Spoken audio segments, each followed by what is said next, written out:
Saya disclaimer dulu ya, dulu sebelum ada geger-geger rame ini, soal nasab ini, ya tiap hari di pesantren saya, di rumah saya, pesantren saya itu setiap hari selalu ada itu Habib-habib Alawi itu bertamu, dan selalu saya layani dengan baik, saya muliakan karena pada waktu itu dalam keyakinan saya ya memang mereka memang benar-benar keturunan Rasulullah Muhammad SAW. Tapi sejak geger-geger ini ya nggak ada lagi yang datang. Meskipun banyak yang pengen datang, selalu saya menolak, saya tidak mau. Kecuali dengan syarat mereka harus mendeklar dirinya bukan dzurriyyat Nabi. Kenapa begitu? Ya karena udahlah, hentikan itu topik perdebatan nasab berdasarkan buku nasab atau kitab nasab. Jadi kita maju selangkah menuju hasil tes DNA. Nah, beberapa ratus ya orang di itu bermarga Habib Alawi itu sudah tes DNA dan hasilnya kan haplonya G. Itu udah berkali-kali kita sampaikan di dunia internasional, dan G itu artinya Yahudi Ashkenazi, ya, Yahudi Khazar. Jadi Yahudi tapi bukan keturunan Nabi Yakub. Nah, sekarang juga Israel yang sekarang itu Netanyahu itu juga haplonya kan G. Itu Yahudi Khazar, itu bukan Yahudi yang dari Nabi Yakub. Jadi itu kan mustahil untuk dibantah. Jadi sudah fix, sudah pasti bahwa Habib Alawi itu menurut tes DNA itu haplonya G, berarti Yahudi Khazar, Yahudi Ashkenazi, yaitu titik, nggak bisa diubah-ubah lagi. Makanya nggak ada yang berani tes DNA itu dari jalur paternal ya, dari jalur laki-laki gitu. Dan oleh karena itu ya haram hukumnya dengan adanya data baru ini, dengan adanya kenyataan baru ini, dengan adanya hasil riset terbaru ini, dengan adanya realitas baru ini, kalau ada yang menganggap, yang masih berkeyakinan atau berhusnuzan Habib itu keturunan Rasulullah. Karena terbukti itu keturunan Yahudi Ashkenazi, bukan keturunan Nabi. Jadi dengan alasan husnuzon, dengan alasan apapun ya haram hukumnya kalau masih menetapkan Habib Alawi itu sebagai keturunan Nabi. Yang kedua, ya semua Habib itu bagi saya di seluruh dunia itu hari ini berbeda dengan sebelumnya gitu. Kalau kemarin sebelum ada hasil riset itu DNA itu mereka masih ada kemungkinan memang berhak mengklaim dirinya sebagai dzurriyyat Nabi.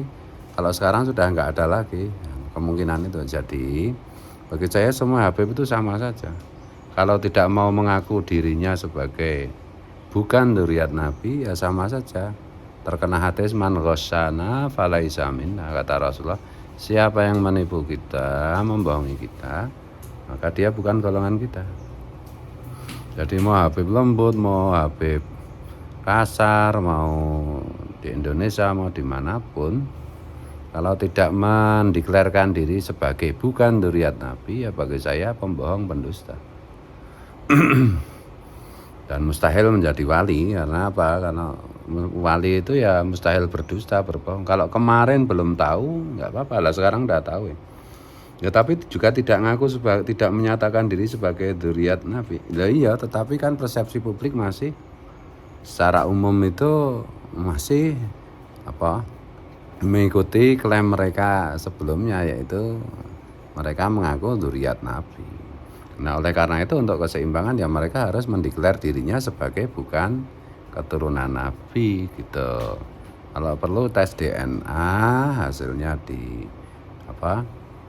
dipublish gitu.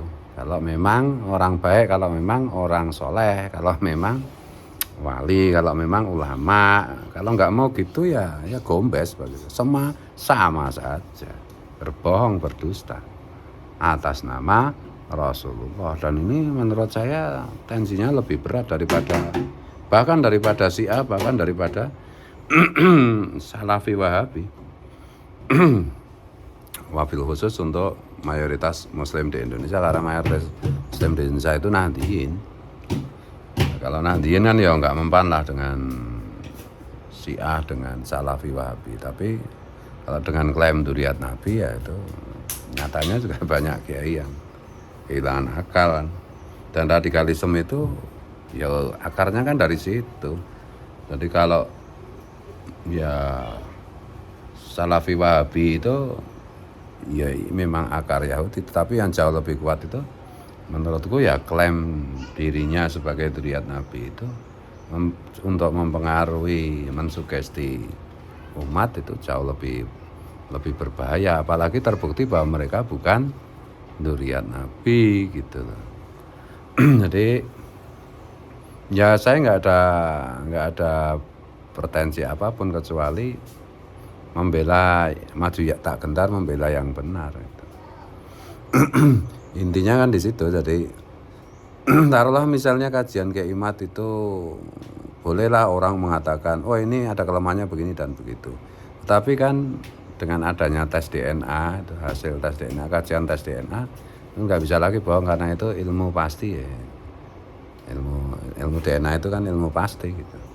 Apa DNA banyak yang masih bertanya atau berkilah, ya DNA apa bisa membuktikan sampai menelusuri sampai jejak leluhurnya 1000 tahun, 2000 tahun loh. Sudah berkali-kali dijelaskan oleh pakar-pakar DNA, diantaranya oleh Mas Dr. Sugeng Sugiharto, ada channelnya juga Mas Dr. Arikem, itu banyak yang menjelaskan bagaimana itu, dan itu sangat ilmiah dan itu standar internasional. Sama dengan E sama dengan MC kuadrat sama. Ya, persis sama dengan hukum fisika, hukum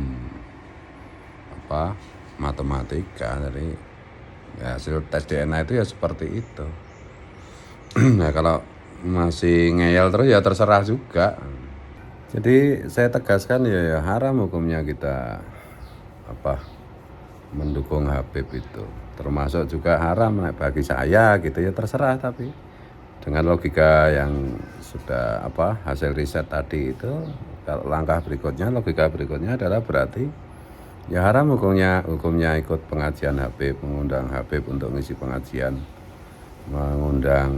menghadiri majelis yang dibikin Habib. Bahkan untuk saya pribadi itu kalau ada majelis yang di situ ada Habib, saya nggak akan pernah sudi mendatangi. Kecuali sekali lagi mereka mendeklar dirinya bukan dzurriyyat Nabi di depan publik gitu. Kalau nggak mau ya buat apa saya berdekat-dekat satu majelis dengan orang yang menipu umat Rasulullah gitu. Bagaimana pertanggungjawaban saya sebagai kiai kepada Rasulullah gitu. Dan apalagi terbukti gitu, semakin lama kan semakin terbukti, dari awal sampai akhir kan dimulai dari sejarah kedatangan mereka di zaman penjajahan Belanda lewat Osman bin Yahya, kemudian diikuti oleh gerombolannya, kemudian bagaimana keberpihakan mereka kepada penjajah, menjadi alat penjajah untuk menjajah bangsa Indonesia, bagaimana sikap-sikap rasis mereka yang diberi akibat privilege dari pemerintah Hindia Belanda gitu. Kemudian sekarang dan sampai ke konteks sekarang, misalnya sampai kasus-kasus yang sederhana saja, misalnya pemalsuan makam-makam gitu. Orangnya udah mati aja nasabnya dibelokkan gitu, diklaim itu. Belum lagi ajaran-ajaran halu mereka yang bertentangan dengan kepentingan menjaga tegaknya NKRI Pancasila Bhinneka Tunggal Ika, Undang-Undang Dasar 45 jelas. Makanya saya nggak pernah percaya, bahkan kalau ada ini Habib ini pro NKRI, nggak percaya saya. Mereka sama aja bagi saya gitu loh. Dari segi nasab aja mereka tidak mau ngaku kok. Jadi demi NKRI, demi Pancasila, demi Undang-Undang Dasar 45, demi Bhinneka Tunggal Ika, bagi saya haram hukumnya Habib itu diikuti, dipanggil untuk ceramah atau kita mengikuti ceramah mereka atau kita menghadiri mereka. Kalau nggak tegas kayak begini nggak selesai masalahnya. kecuali sekali lagi mereka mau menyatakan bahwa para Habib itu menurut kajian hasil tes DNA memang bukan keturunan Nabi, ngaku di depan publik, kemudian hentikan itu pemalsuan sejarah, secara NU dipalsu, sejarah kemerdekaan juga dipalsu, sejarah pahlawan juga dipalsu, kuburan juga dipalsu. Gimana itu? Ajaran Rasulullah juga dipalsu. Gimana itu? Diklaim semua ini hasil perjuangan leluhur mereka. Gimana itu? Ya terserah sekali. Kalau saya kan cuma sekali lagi ya apa sebagaimana diajarkan Rasulullah, kulil haq walau kana murron, katakan yang hak yang benar meskipun pahit banget.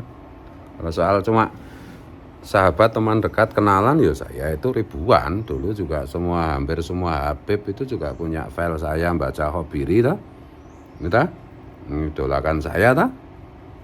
Tapi ya nggak peduli, nggak urusan saya kalau udah menyangkut benar salah. Dan apalagi menyangkut nama Rasulullah, ya saya seinci pun tidak akan mundur. Itulah. Jadi ya gitu. Siapa saja yang masih mendukung ya tunggu saatnya nanti. Sunatullah akan berjalan. Dan ya lagi usul lah untuk pada pemerintah, mungkin sudah saatnya kita mengikuti seperti di negara-negara maju itu ya, setiap warga negara itu mulai didata DNA-nya gitu. Jadi negara punya basis data DNA warga negara, kan kepentingannya banyak. Dan biar ketahuan juga yang ngaku-ngaku keturunan Nabi itu DNA-nya kemana. Tapi yang jauh lebih penting kan untuk kepentingan negara ya, negara kita itu. Jadi ya kira-kira kayak begitulah. Kalau soal yang lain-lain, makanya itu mau teman mau sahabat kalau udah melenceng, udah bela-bela ini atas nama apapun gitu. Ya, kalau udah talbisul haq bil batil, mencampur yang hak dan yang batil, wa taktumul haqqa wa antum ta'lamun, dan menyembunyikan kebenaran padahal engkau tahu, ya, itu saya udah nggak mau dekat, nggak mau ketemu, nggak mau dekat, nggak mau satu majelis, kecuali bertobat. Ya bertobat itu mengaku di depan publik. Ya banyak kan tuh, nggak usah saya sebut lah, Habib yang terkenal, WA saya atau telepon saya, wah bujuk-bujuk, kok saya kepengen ketemu, saya kangen antum, kok saya sayang sama antum, saya pengen ke ngopi-ngopi di tempat antum. Saya nggak mau, saya bilang nggak boleh kamu tempat saya, tapi ngaku dulu kamu di depan publik, bikin video. Kalau kamu nggak punya channel, nggak punya medsos, nanti biar channel saya yang up gitu, bahwa kamu ngaku bukan keturunan Nabi, bahwa kamu bukan keturunan Rasulullah gitu. Syukur-syukur kalau kamu mau tes DNA dan tunjukkan hasilnya.